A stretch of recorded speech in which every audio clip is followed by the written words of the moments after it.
G'day, and welcome to The Explainer. Today, we're going to tackle a really big idea, one that could totally change how we think about the economy and, well, jobs. It's a proposal that really questions the whole foundation of how we've managed things for the last 40-odd years. Okay, let's dive right in. We often talk about inflation and economic growth, but there's this massive elephant in the room. What's the costly compromise we've been making for decades, the one we hardly ever talk about? So in this explainer, we're going to break it all down. We'll kick off by finding that hidden problem, then we'll have a look at our current fix for it, and finally, we'll explore a pretty radical solution that challenges, well, pretty much everything we thought we knew. Right, so what is this elephant in the room? Well, it's the uncomfortable truth about how we've been dealing with unemployment. For decades, we haven't really been treating it as a problem to be solved, but more like a tool to be used. You see, the core idea that's really dominated economic policy has been this. To keep prices stable, a certain number of people just have to be out of work. It's been accepted as a trade-off, right? To stop runaway inflation, we have to put up with a bit of unemployment. Now, this policy, it isn't just some vague idea. It's got a name, and it has been the standard playbook for central banks all around the world, including our very own Reserve Bank here in Australia. It's called NARU. Yeah, I know, it sounds super complicated, but the concept is actually pretty simple. It basically uses what the source material calls a buffer stock of unemployed people to put a lid on wage demands, and because of that, price pressures. The theory goes, if there are enough people looking for a job, then businesses don't have to jack up wages to find staff, which helps keep a lid on inflation. But, and this is a huge but, as the source material points out, this policy comes at a staggering price. Keeping this pool of unemployed people creates massive economic and social costs. Costs that are argued to be way, way bigger than the problems the policy is trying to fix in the first place. So, if the current system is so costly, what's the alternative? Well, this brings us to a completely different way of thinking, something called the job guarantee.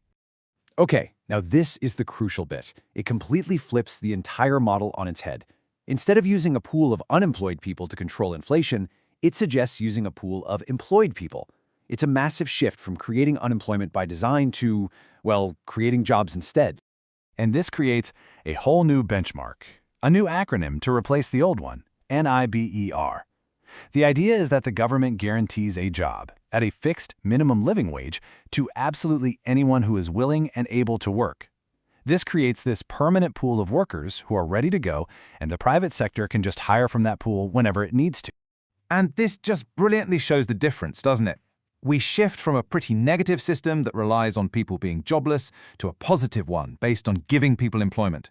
So instead of this fluctuating, insecure pool of the unemployed, you have a stable pool of employed people on a fixed wage, and that acts as a really powerful stabilizing force for the whole economy. Now, what's really fascinating here is how the job guarantee is designed to work a bit like an economic thermostat, automatically heating up or cooling down the economy exactly when it needs it, without any politicians having to lift a finger. So let's have a look at what happens when the economy is really humming along and businesses are doing well. Okay, so as businesses expand, they need more workers. They can hire people straight out of the job guarantee program. And every time a person moves into a private sector job, the government stops paying their wage. So as that pool of workers shrinks, government spending goes down automatically, which helps to cool the booming economy and stops it from overheating. All right, so what about the opposite? What happens when the economy is doing poorly and maybe heading into a recession? Well, when businesses start laying people off, the job guarantee is there as an immediate safety net. Those workers can instantly move into a JG job. And as that pool of workers expands, government spending on their wages automatically increases. This pumps money into the economy right when it's needed most, acting as a powerful stimulus to fight off the downturn. So the key thing to take away here is that this all happens without a single politician needing to pass some big stimulus bill or debate a budget. The size of the program and the government spending that goes with it, it's all decided automatically by the health of the private sector. It's just built right into the system. Now, this all sounds fantastic in theory, but it immediately brings up the billion-dollar question, or maybe the trillion-dollar question: how on earth do you pay for a program like this? Well, the answer, according to the source material, is this idea called currency sovereignty. The argument goes that a government that issues its own currency, like Australia, isn't like a household or a business. It can literally never run out of Australian dollars. It doesn't have to find the money. It is the source of the money. Its spending isn't limited by its ability to create dollars, but by the real stuff, the goods and services that are actually available to buy. The real limit is inflation. And this academic view takes it even further. It suggests that government deficits aren't just manageable, they're actually essential for a healthy economy. Think about it. If people and businesses in the private sector want to save money, earn more than they spend, then for the whole economy to balance out, the government has to, by definition, do the opposite, spend more than it gets in taxes.